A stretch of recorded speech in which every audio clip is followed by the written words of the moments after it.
I don't want to be smoking. Well, it's a little late. Well, nobody's put a gun to your head.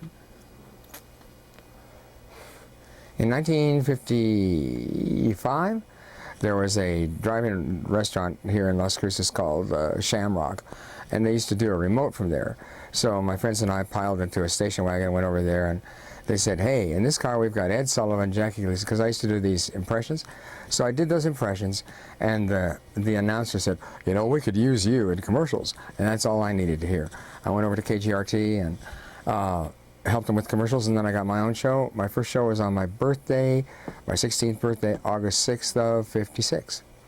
And from there I went to the hell in a handbasket. No, I went to KELP in El Paso, which was one of the very first top 40 all music stations in the country.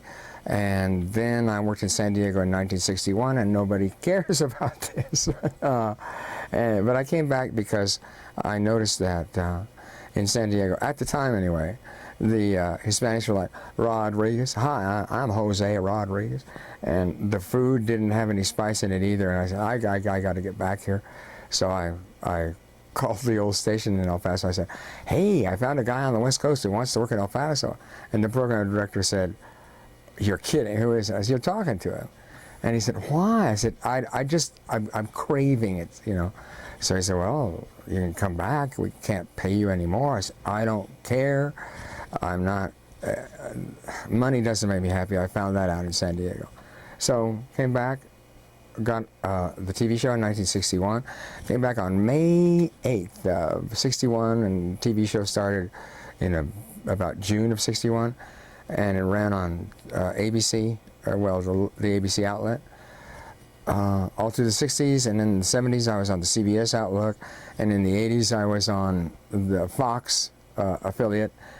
But you know what? The show is always #1 in its time, and I say that with all humility, with this hair. And what's wild is they'll cancel it anyway.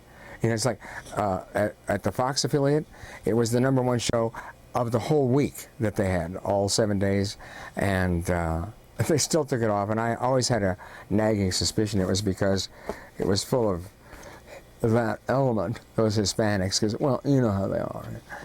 Because management just doesn't get it in many cases. Now, I've had like 2 really great general managers, Gene Roth and Craig Parker, but the rest of them, you know, they come out of the sales division, so they just don't get it when in the programming, and they say, well, here's a station, what can you do with it? And it becomes #1, but they'll listen and they don't understand it, so it's like, well, all my golfing buddies and all, I just don't understand it. What would you call it? I said, I'd call it #1, but they'll still get in and tamper, and, you know.